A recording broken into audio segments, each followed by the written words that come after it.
Division of Homeland Security, Emergency Services and Homeland Security. Very engaged. I want to thank her for everything she is doing, including constant outreach with our partners, and we'll talk about that in a couple of minutes.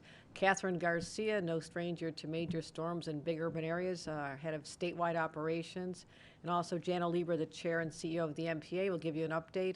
And I understand that things are looking very good, and get credit for that, because if it doesn't, they blame you. So enjoy that, Jano. And I know you had a very good experience. He just told me he was coming down and giving people directions on the subway. So he's a real hands-on leader, and I appreciate that.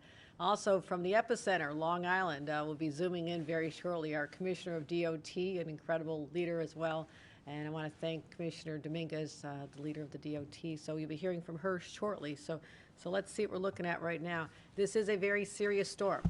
Very serious. We've been preparing for this. This could be life-threatening, and we wanted to make sure that we took all the steps that we believe were necessary, including starting with the declaration of emergency, a state of emergency, early on in the process. Yesterday, we announced that it would be going into effect at 8 p.m. yesterday. But that allowed us time for the DOT to deploy their trucks, bring in the Thruway Authority, all the plows that we're bringing in from other parts of the state. You'll get more details on that momentarily. But also the utility workers, because this is, we've seen from past storms, this is a huge point of vulnerability. You do not want to be in the middle of a storm and then start calling in utility workers to be on the ground to start doing the repairs so we can restore power. They need to be deployed and on the ground and ready to take action the second the limbs come down and bring down the wires or whatever circumstance has, because when the weather is this cold, this is where the dangerousness sets in. You cannot have people in their homes without heat for any length of time, and that is the dangerous part of what we're concerned about, why we wanted to reach out to the utilities, make sure they're on the ground, and we've received the word that they are. So we are responding quickly and urgently, and as I mentioned, it's a classic nor'easter. The snow is on track in terms of volumes, and this is what you keep track of, how much is predicted overall, how much per hour, because that is going to show you the severity. Couple that with the wind velocity, because that's what creates the whiteout conditions. But as much as we're glad it's a Saturday, very happy it's a Saturday, we don't have our normal rush hour commutes. We had anticipated, based on the projections and what was forecast, was that we'd be seeing the brunt of this during the late night hours from midnight till about 8 a.m.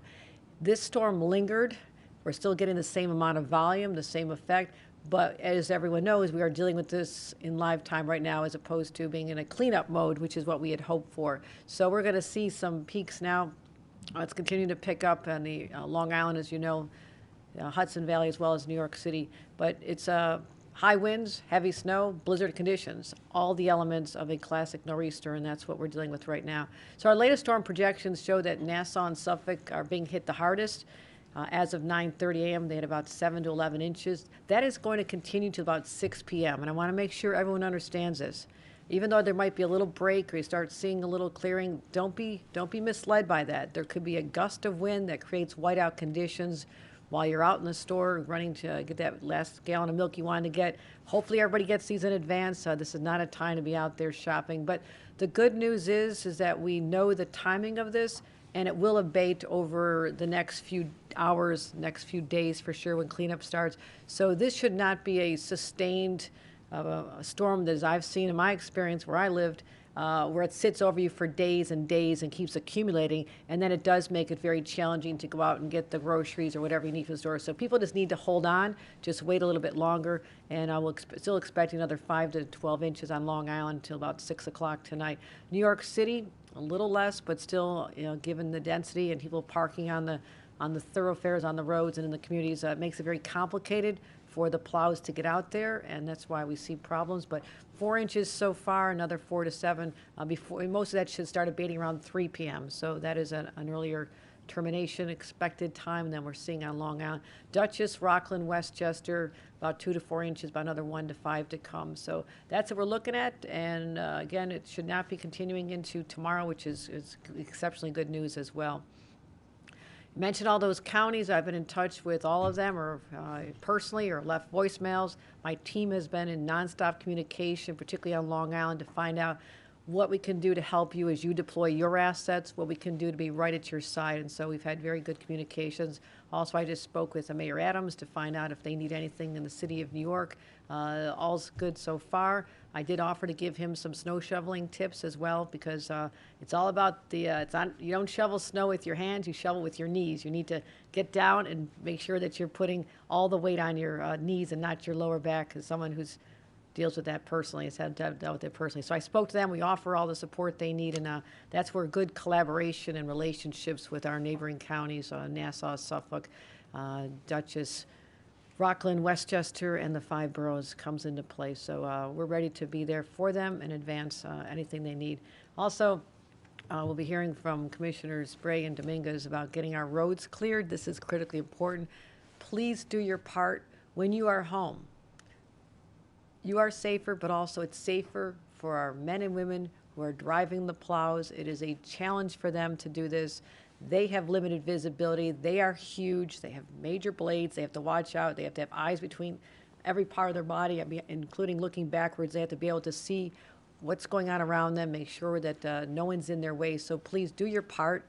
If you have to be on the roads, which we discourage for the next few hours, but if you are there, please watch out for these drivers. They're doing their very best. Everything they're doing is for you and for your safety. So let's help them and don't crowd them as well. So, and again, just keep your eyes open for all these plows. As we're saying, this was posted even before the snow hit. See that? We are so advanced. The picture is that actually grass? That's extraordinary.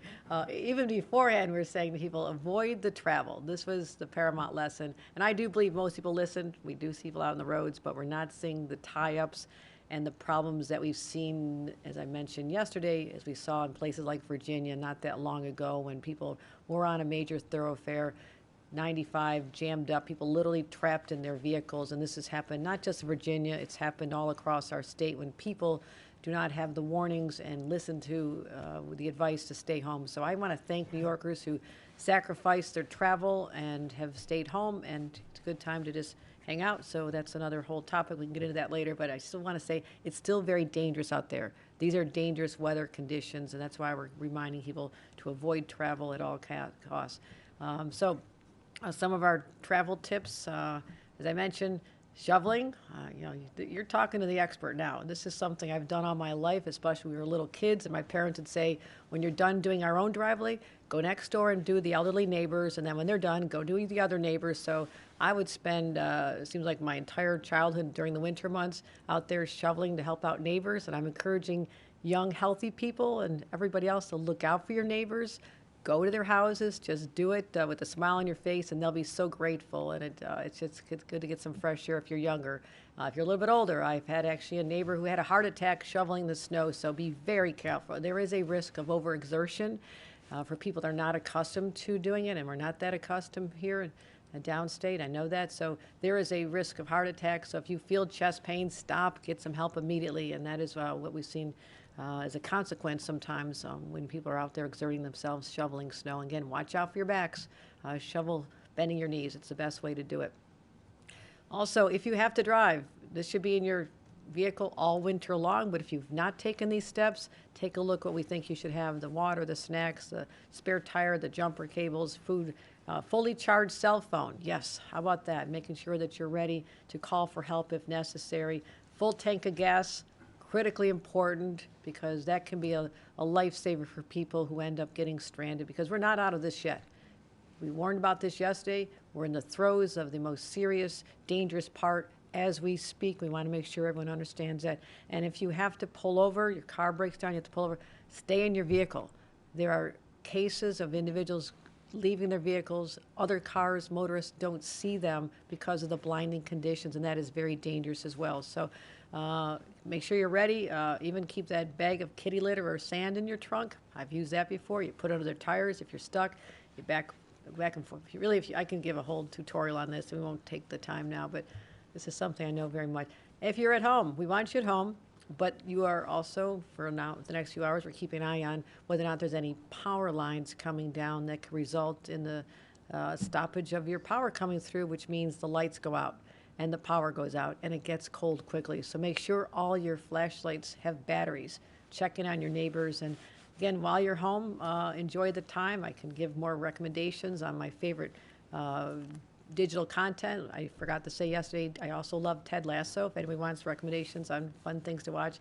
But again, I know we spent a lot of time with our families during the pandemic and had that special bonding, and now you want to get back to that feeling of being together with your kids and your family members. So just, take the time, enjoy, watch some football, do some cooking, but just please stay off the roads because it makes it so much easier for all of us involved in the cleanup. So let's make sure everyone's safe. And again, if you are outside, and I've seen a lot of people out there jogging around, not personally, but on television, jogging around Central Park and being out there, and that's fine. People dressed really warm. And I did hear one gentleman say, he was up from Virginia, saying how great it was that he had to wear a mask because it kept his face warmer. So just an observation there. But hypothermia can set in. It's real, especially even temperatures as high as 40 degrees if you're wet. Or sweaty from shoveling. So be aware of the symptoms, confusion, shivering, difficulty speaking, and all of a sudden you say, it's not safe out here. So please be aware of this as well. As for your kids too, if you let the kids go out and play, make sure they're dressed super warm, that they stay closed so they can come in. But it's probably not the best day to do that. I would recommend that play occur in the next couple of days, but this is not the time to be outdoors at all. At this point, I'd like to pass it on to our commissioners, Commissioner Bray and then Dominguez, to talk about our response, and then we'll hear on how the MTA is doing. And I think it's going to be a good report, but Jano's always checking to make sure there's not a last-minute change. But so you'll get real-time information on the status of our subways and our buses. But right now, I do want to congratulate and commend all those individuals involved in this infrastructure, which is the lifeline of the city and Long Island and the neighboring counties. We have to keep that going. We know that's important, but we'll do it in a safe way, a way that makes sure that people and the employees get to their destinations safely and as on time as we can during a blizzard. So, Commissioner Bray. Governor, thank you. As the governor said, our forecast is on track. We do expect Long Island to receive up to 18 inches and the city and Mid-Hudson to receive a foot or more. And as she said, the most dangerous time is right now. So our message is clear: stay home. You're doing your job by staying home. We need you to keep doing that for the rest of the day today. Commissioner Dominguez and Chair Lieber will handle updates on our roads and transit, but let me give you some information on our ports. JFK, over 76% of flights have been canceled at JFK at this time. Over 90% of flights at LaGuardia have been canceled. If you were planning to fly today, certainly check with your airline before you go to the airport. Very unlikely that if your flight was scheduled for today, those flights are going, and we do not want you on the roads unnecessarily heading to the airport. We have speed reductions in place at all of our water crossings. So all of our bridges have speed reductions in place, and all of them have, we've banned empty tractor trailers or tandem trailers. Both state police and state fire have surged personnel to Long Island to assist with any needs on the roads, including rescues, and we have vehicles ready if that happens. Our stockpiles are open, and we've been in constant touch with our counties about any needs that they may have, including from our stockpiles. I do want to say a note about tonight after the storm. It is going to be very cold tonight after the storm and through the day on Sunday and into Monday. We're going to see wind chill in this area drop to between 0 and -10. It's important, as the governor said, that you watch out for hypothermia. It's important that you cover all of your exposed skin if you're going to go out. And I just want to say, if you do need to seek a warming shelter, they are now open across the area. In New York City and Suffolk, you can call 311. In Nassau, the hotline, and we'll get this, it's up on websites, we'll continue to push it out, is 866-927-6233. So if you need to seek warming, even after the storm, there are resources available for you. And now I am going to Commissioner Dominguez, who is in the out in the middle of it in Long Island for an update on our roads. Hi, good morning. Thank you so much, Governor. Thank you, Commissioner Bray. Indeed, I'm out on Long Island here at our command center. where literally we've got eyes on all the roadways across the island, but not just here in Long Island. We're also, DOT has eyes on all of our roadways and working to clear those roadways safely as soon and as quickly as possible. Our forces have been out through the night, working around the clock 24/7. We're out in full force. We've got about 450 operators and supervisors out combating this storm. So far, things are going well. We've got about 250 DOT plow trucks that are on the road. They're not just treating the road, they're literally clearing ice and snow. I want to remind folks that we've got a 45-mile-an-hour restriction and advisory in place on the Long Island Expressway in particular, and all of the parkways across Long Island. We want to make sure people are going the appropriate speeds and literally be safe, be aware, know that there are folks that are out there, in particular our plow drivers, who are trying to do their job. And if you get in their way, just keep in mind that the plow is very large, it's very big, and you want to make sure that you give the plow driver enough room to actually operate. They're out there for your safety. And as the governor said, don't crowd the plow. Let them do their job so that they can clear the roadways and make us all safe. Just in terms of preparation, the governor referred to this, but the bottom line is that New York State DOT, we repositioned a number of assets, including over 100 personnel from upstate New York down to Lower Hudson Valley, and certainly here in Long Island, where we have made sure that we've got folks out ready to not only they're plowing the roads, clearing trees, doing whatever we need to do to make sure all the technology, signal technology, et cetera, is up and operating. We still have a lot of work to do. I encourage people to please stay home. Enjoy the afternoon, as the governor said, and tonight, and with the freezing temperatures that are about to ensue and high winds, you've got opportunity tomorrow to enjoy the whole day. Give us some room to actually clear the roadways and make sure that they're safe so that everybody can go back to work and enjoy next week safely. I think that the worst is behind us, but again, we still have some serious work to do. We've got a great elite snow fighting crew here at DOT, and we're at it. We're on it 24/7. We're going to stay at it and make sure that we work with our partners locally, counties, local governments, et cetera, to make sure everything's clear and ready to go. Thank you again, Governor. We greatly appreciate your leadership during this event. And again, stay home, stay safe. Thank you. Thank you, Commissioner, and please give our gratitude to everyone who's out there literally on the streets as we speak to make sure that we're safe. And at this point, I'd like to hear what things are happening, the things that are happening with the MTA. You're getting it in real time right now with our no longer acting, but our permanent CEO of MTA, and that is Jana Lever. Thanks, Governor. The MTA story, I think, overall is a positive one. The subway system is operating almost fully. Almost every station is being served. That's 472 stations, only a couple not being served.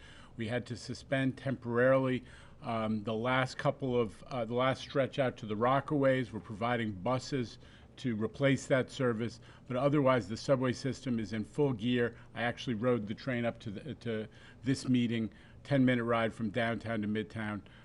Very positive. The buses are in great shape, 2,400 buses, all with chains on their tires and all operating and supporting New York. The commuter railroads, tale of two different stories. Long Island, we planned and we messaged with the governor's leadership that the Long Island Railroad would be shut down today, starting at 8 a.m., and it remains shut down. It's going to come back on tomorrow, but the planning for that resumption of service will depend, the exact timing of the resumption of service is going to depend on when the storm abates. So we're going to set that as soon as we can after the snow stops, but we are very focused on making sure, and we will have full service for the Long Island Railroad on Monday morning. Metro North, Westchester, the other northern suburbs, positive story. Hourly service on all three branches. The only suspensions are on the Harlem line, southeast to Passaic, the northern end, and the three branches in Connecticut. But otherwise, all three lines, New Haven, Harlem, Hudson, are getting hourly service on Metro North. And just a big shout out to the MTA workforce who came in, extra people came in to make sure that we were prepared and that we could manage through. That's all paying off. And a special shout out to Department of Sanitation of the city. They're keeping the roads clear for the buses, and it's making it possible for bus service to be great. Thank you, Jano, and I want to thank everyone, as you mentioned, who are part of that incredible team that are out there. When people are indoors, they're out there doing the work to make sure that people who are essential workers can get to their jobs in hospitals and in grocery stores and pharmacies. So we are so grateful for that. Director of State Operations, Catherine Garcia, anything to add, or how was your commute in today? My commute in today was fine. I'd like to say that I want to reiterate what everyone else is calling for is please do stay home. And even if you are walking around, I know there's a temptation to walk in the street. You know, a plow is a ton of weight in front of a truck.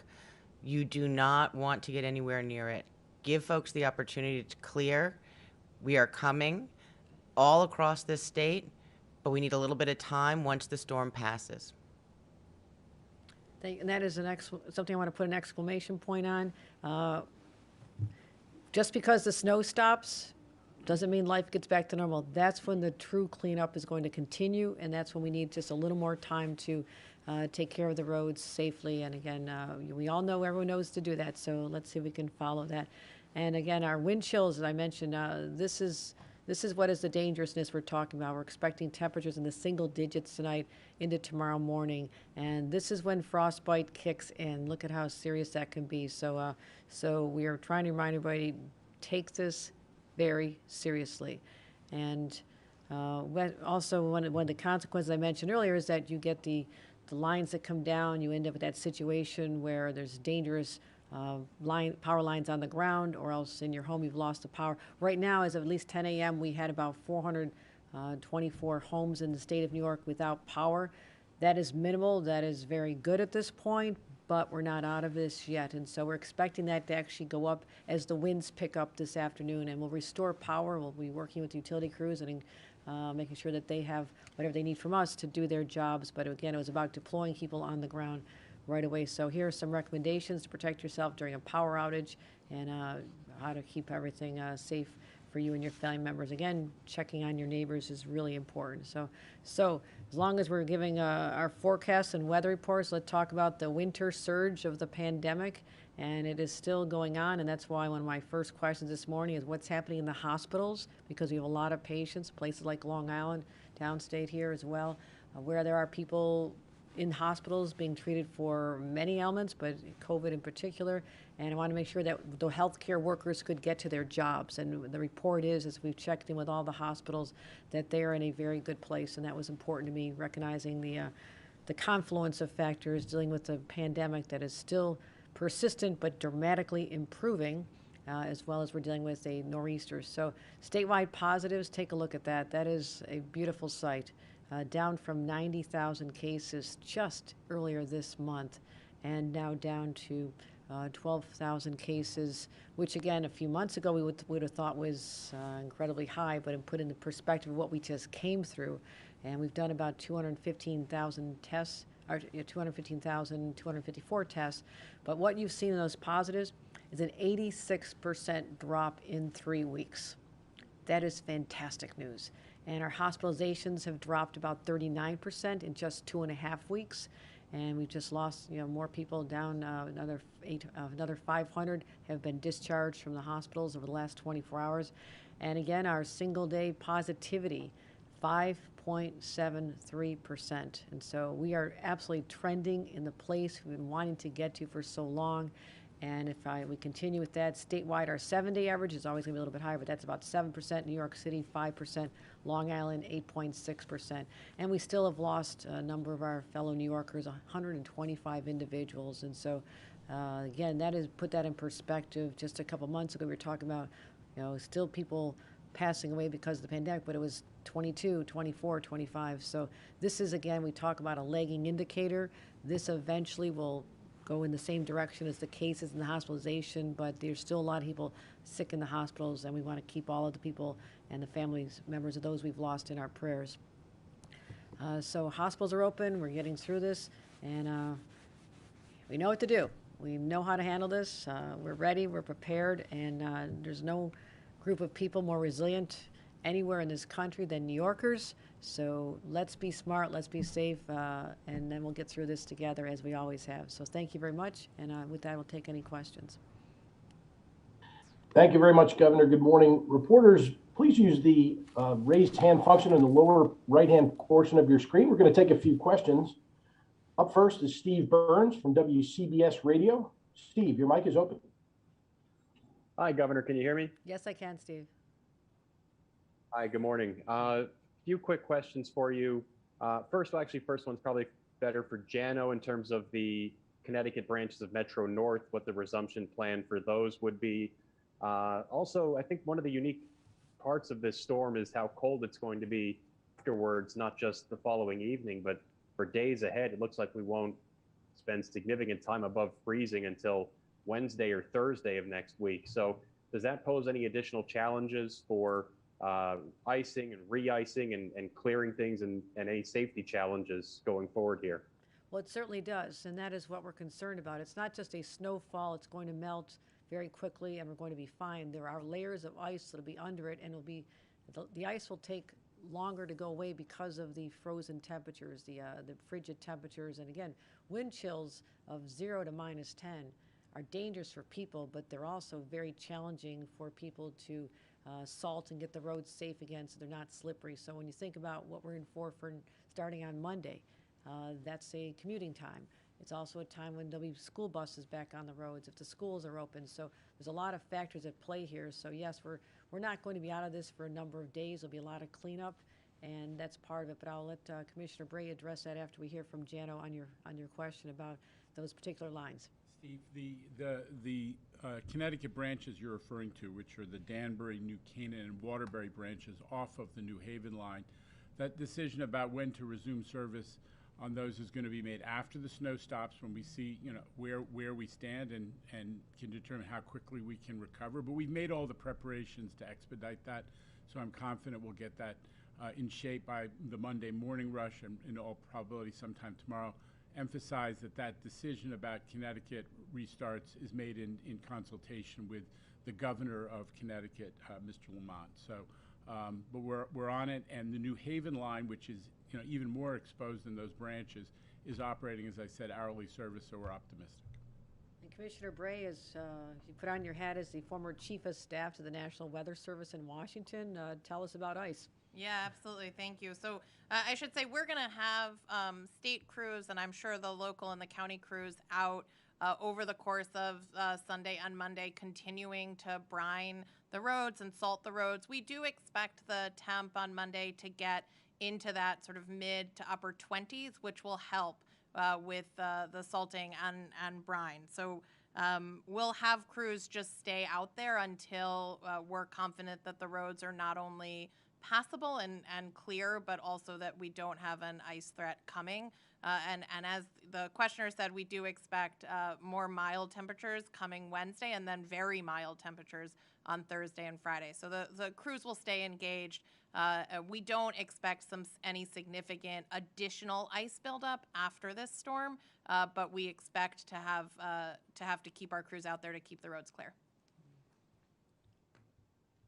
Thank you. Next question. Thank you very much, Commissioner. Governor, your next question comes from Sophia Chang, WNYC. Sophia, your mic is open. Hi, Governor. Can you hear me? Yes, Sophia. Thank you. Great. So given the anticipated cold temperatures coming and with the terrible fire in the Bronx fresh on the mind, is the state offering any resources for folks who might be struggling to heat their homes, especially if there are further power outages? That's a very good question. I'll ask Catherine Garcia to address what resources are available for those individuals. And we are concerned about people using space heaters. And so, Catherine Garcia, why don't you give your reflections on that and what needs to be done to make sure that people are safe in their homes? Certainly. If you do not have heat in your home, besides if you are a tenant, you should be reporting that to the government to make sure that we are addressing that with the landlord. But you should never be using an unattended space heater or using a gas stove to try and heat your home. There are warming centers available both within the city as well as the counties where you can go and stay warm. the state overall has through its Office of Temporary Disability Assistance funding that is helpful for people who need help paying for their utility bills.